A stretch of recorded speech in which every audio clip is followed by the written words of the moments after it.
Assalamualaikum warahmatullahi wabarakatuh. Alhamdulillah rabbil alamin. Wassalatu wassalamu ala ashrafil mursalin wa ala alihi wa sahbihi ajma'in. Asyhadu an la ilaha illallah wahdahu la syarika lah, al-malikul haqqul mubin. Wa asyhadu anna Muhammadan abduhu wa rasuluhu an-nabiyul amin. Qala ta'ala ya ayyuhalladzina amanu ittaqullaha haqqa tuqatih wa la tamutunna illa wa antum muslimun. Subhanaka la ilma lana illa ma 'allamtana innaka antal alimul hakim. Amma ba'd. Kaum muslimin dan muslimat, al-hadirin wal hadirat, al-musyahidin wal musyahidat, rahimani wa rahimakumullah. Alhamdulillah, kita awali majlis kita dengan memuja dan memuji Allah Subhanahu wa ta'ala,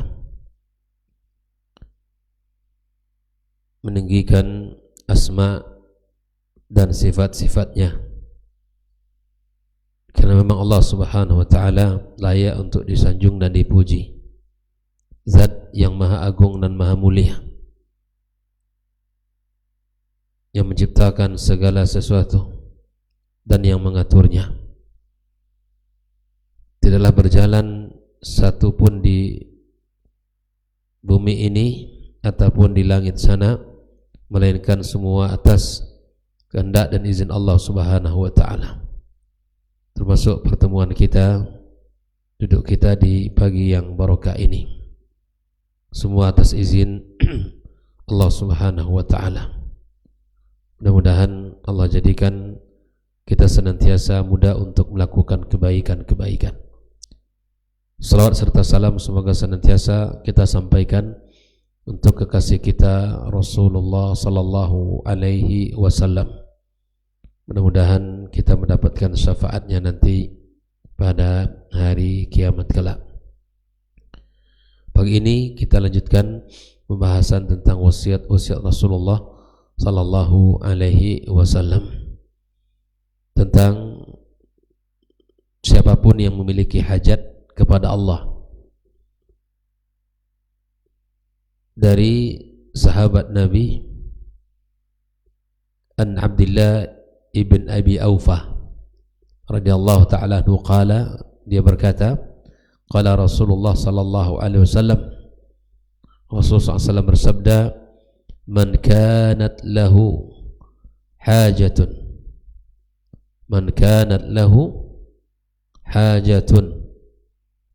ila Allahi aw ila ahadin min bani Adam falyatawadda falyuhsin alwudu thumma liyusalli rak'ataini thumma liyuthni ala Allah wal yusalli ala nabi. Siapa yang memiliki suatu hajat kepada Allah atau kepada seorang manusia dari Bani Adam, maka hendaklah berwudu dan menyempurnakan wudunya. Kemudian salat 2 rakaat. Setelah itu hendaklah dia memuji Allah dan bersalawat kepada Nabi sallallahu alaihi wasallam. Thumma liyaqul, kemudian katakanlah doa ini, la ilaha illallah al-halimul karim, subhanallah rabbil arsy al-azim. Tidak ada sesembahan yang berhak disembah kecuali Allah yang maha penyantun lagi mulia. La ilaha illallah al-halim al-karim, subhanallah rabbil arsyil azim. Tuhan, Rabb, ya suci Allah, Rabb pemilik arsy yang agung. Alhamdulillahi rabbil alamin, segala puji bagi Allah Rabb semesta alam. As'aluka mujibati rahmatik, aku memohon kepadamu sebab-sebab turunnya rahmatmu, wa azaima maghfiratik, dan ampunanmu, ketetapan ampunanmu, wal ghanimata min kulli bir, keuntungan dari setiap kebaikan, was salamata min kulli itsm, keselamatan dari setiap dosa. Allahumma la tada'li dzamban illa ghafarta, jangan engkau biarkan satu dosa pun yang ada padaku kecuali engkau ampuni. Wala hamman illa farajta, tidak ada satu kesedihan pun kecuali engkau hilangkan. Wala hajata min hawaijid dunya hiya laka ridha illa qadaita ya arhamar rahimin, dan tidak ada satu hajat pun kecuali engkau ridai dan engkau kabulkan, wahai yang maha pengasih dari semua pengasih. Ahibati fillah, hadis ini menjelaskan tentang cara bagi seorang mukmin ketika dia memiliki hajat. Dan kita sebagai manusia tidak terlepas dari lingkaran kebutuhan hidup ini, mulai dari kita bangun tidur sampai kita memejamkan mata kembali. Hidup kita benar-benar tidak lepas dari kebutuhan kita, keterikatan kita kepada Allah Azza wa Jalla. Dalam hidup ini kita butuh kesehatan, kita butuh ketenangan, kita butuh pertolongan orang lain, dan juga harapan. Dalam banyak kondisi, kebutuhan-kebutuhan itu berubah menjadi doa yang terucap lirih, menjadi air mata di tengah malam, menjadi kegelisahan yang tak mampu diungkapkan. Semua itu, apa yang kita inginkan ya di dunia ini, apa yang kita harapkan, semua itu menjadi doa. Kita minta sama Allah Subhanahu wa taala. Nah, Islam sebagai agama yang diturunkan Allah Azza wa Jalla ya, mengetahui keadaan hambanya. Allah mengetahui keadaan kita. Tanpa kita sebutkan pun, subhanallah, Allah tahu dengan apa yang ada di hati kita. Dan Allah tentu tidak akan membiarkan kita menghadapi kebutuhan-kebutuhan itu secara sendiri. Allah Subhanahu wa taala selalu memberikan kepada kita pertolongan. Nah, oleh karena itulah di zaman itu Nabi sallallahu alaihi wasallam hadir sebagai pembimbing ya ruhani yang mengajarkan bagaimana cara menghadapi hajat dalam hidup kita. Masing-masing kita punya kebutuhan. Ya, hajat, kesehatan, rezeki, keluarga, anak, ya pekerjaan, apa saja, dan semua itu adalah menjadi kegelisahan kita ya yang tak mampu terkadang kita bendung. Maka Rasulullah SAW hadir memberikan solusi, memberikan cara agar kita mampu untuk meminta dengan cara yang baik kepada Allah Subhanahu wa taala. Naam, ahibati fillah. Dari hadis ini ya, kita lihat di situ terdapat di situ terdapat Nabi di mana menggunakan man kana lahu haja. Nabi menggunakan bentuk umum ya, tanpa pengecualian. Ini berarti berlaku bagi yang kaya maupun yang miskin, bagi yang saleh maupun yang taleh, bagi yang kuat iman maupun yang lemah. Nah, Islam tidak menunggu manusia menjadi sempurna untuk datang kepada Allah. Man kana lahu haja ila Allah atau ila bani Adam, justru ketidakmampuan itulah yang harus mengantarkan dia kepada Allah Subhanahu wa taala. Oleh karena itu, ini jelas Nabi mengatakan man kana lahu haja ila Allah atau ila ahadin min bani Adam. Ini menunjukkan siapapun tanpa terkecuali. Ya kan? Orang kaya, orang miskin, orang dewasa atau orang kecil, ya, siapapun yang berjabatan atau yang tidak, semua itu punya kesempatan untuk ya melakukan apa yang dikatakan Nabi alaihi salatu wassalam. Nah, kemudian Nabi SAW mengatakan ilallah au ila bani Adam au ila ahadin min bani Adam. Ini kalimat yang sangat halus yang menunjukkan ya, kekuatan tauhid. Rasulullah SAW mengakui kenyataan hidup bahwa manusia ini sering membutuhkan bantuan orang lain.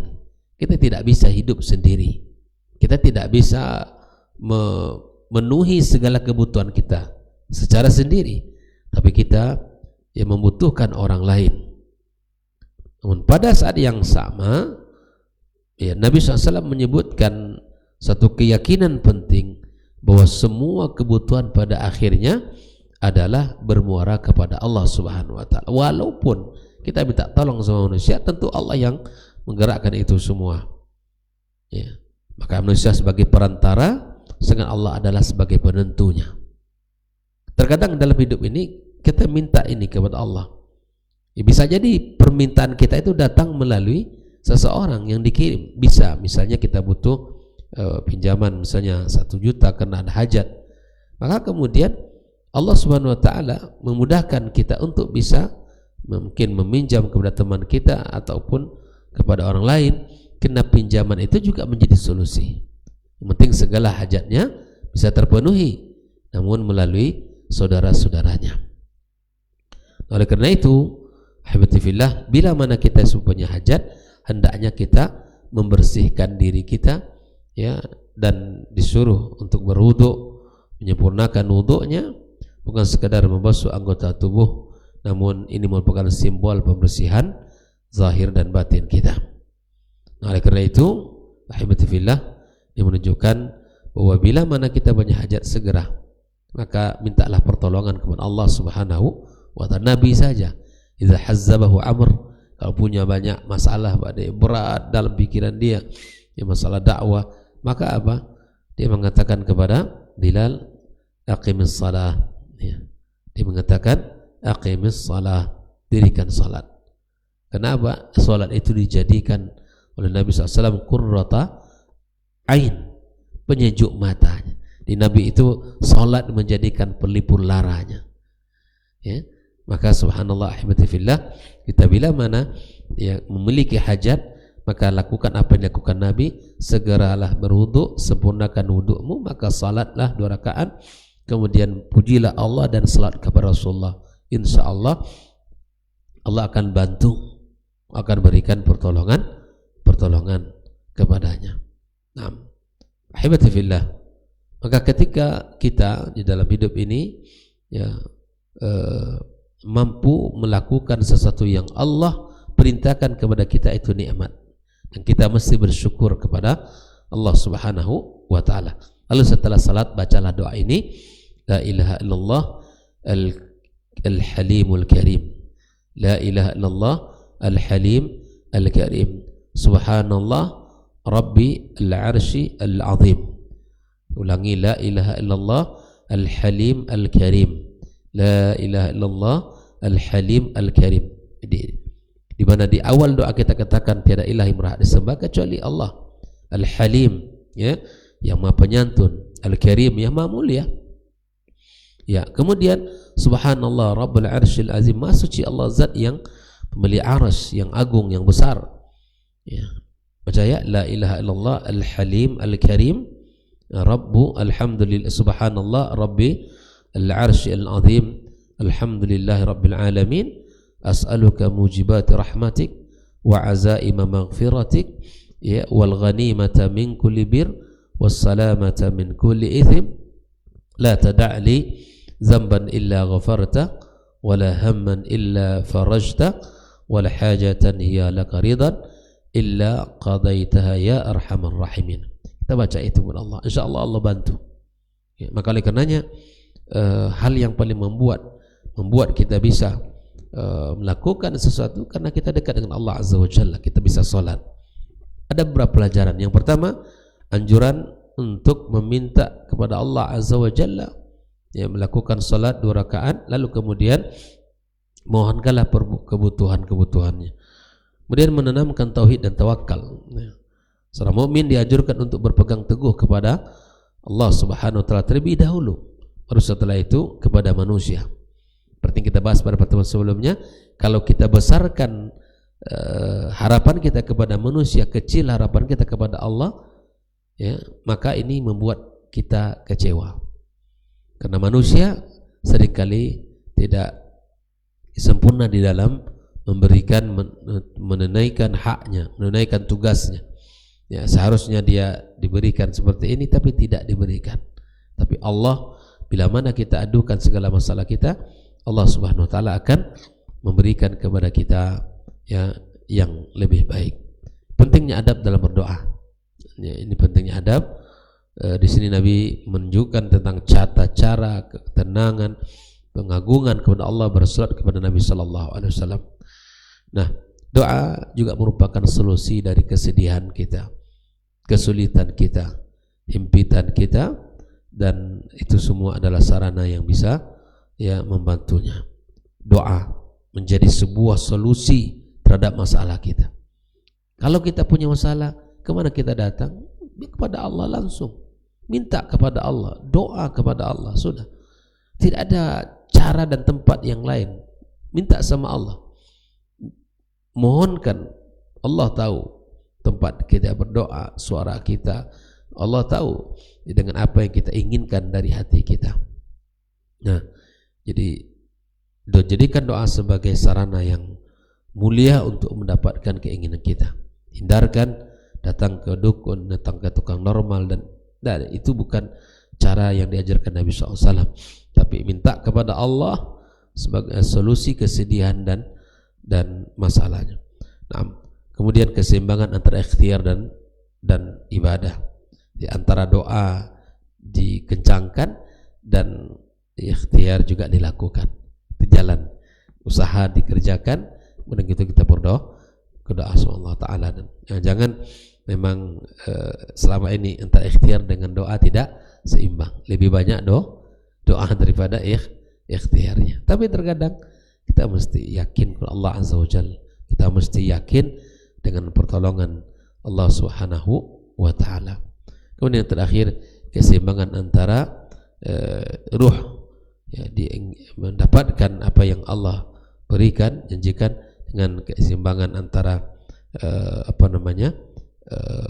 jasad yang memang harus tunduk kepada Allah Subhanahu wa Ta'ala. Oleh karenanya ikhtiar dan ibadah mesti seimbang. Semangat kita di dalam meminta kepada Allah Azza wa Jalla, ya, itu juga harus kencang. Di samping amal badan kita juga harus kencang. Tidak boleh, ya, di dalam hidup ini di mana mengandalkan yang sudah, mengandalkan doa saja tanpa ikhtiar, itu tidak. Walaupun memang Allah SWT akan memberikan. Makanya Umar bin Khattab, fa inni la ahmilu hammad ijabah wa innama ahmilu hammad doa. Yang menjadi kegundahan saya, menjadi keinginan saya, kata Umar, di mana saya pandai berdoa. Itu. Jadi yang menjadi semangatnya Umar adalah berdoa saja. Sedangkan dia tidak pernah membawa kerisauan apakah di doanya diijabah atau tidak. Semua doa diijabah Allah, dan semua doa bisa memastikan bahwa doa itu bermanfaat bagi dia. Adapun ijabah, adapun di mana Allah memberikan, itu sudah pasti. Yang dijelaskan para ulama berdasarkan 3 keadaan itu: diberikan langsung, dihindarkan daripada musibah, kemudian dijauhkan, ditabungkan di akhirat kelak. Oleh karena itu jangan berhenti berdoa. Kita sudah tahu doa itu adalah ibadah, bahkan intinya ibadah. Doa itu adalah mengandung nilai-nilai tauhid. Ya, karena kita tahu tidak ada yang lain bisa memberikan kecuali Allah. Kemudian kita selalu meminta kepada Allah SWT agar Allah mudahkan untuk melakukan ibadah-ibadah yang seperti ini, yang disampaikan Nabi Sallallahu Alaihi Wasallam. Oleh karena itu sekali lagi mintalah sama Allah di dalam setiap permasalahan hidup kita. Di dalam hadis yang lain, thumma yas'al min amri dunya wal akhirah ma yasha fa innahu yani yuqaddar. Maka mintalah kepada Allah dari perkara dunia dan kepada akhirat, ma syaa fa innahu qadir. Apapun yang kita inginkan, minta. Ingin surga, ingin ini, ingin ini, minta sama Allah Azza wa Jalla. Rawahu Tirmizi wa Ibnu Majah. Mudah-mudahan di sini bisa kita pahami dengan baik. Ya, hafal doa tadi. La ilaha illallah al-halim al-karim. Subhanallah rabbil arsy al-azim. Alhamdulillah rabbil alamin. As'aluka mujibati rahmatik wa azaima maghfiratik wal ghanimata min kulli bir was salamata min kulli ithim. La tada' li dhanban illa ghafarta wa la hamman illa farajta.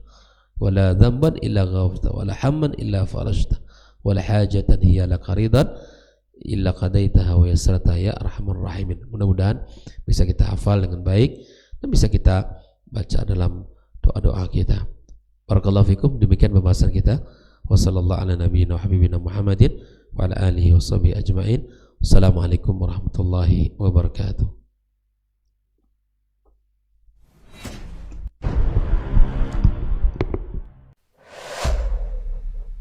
Dunia dan seisinya ini bagi Allah tak sama nilainya dengan sebelah sayap lalat.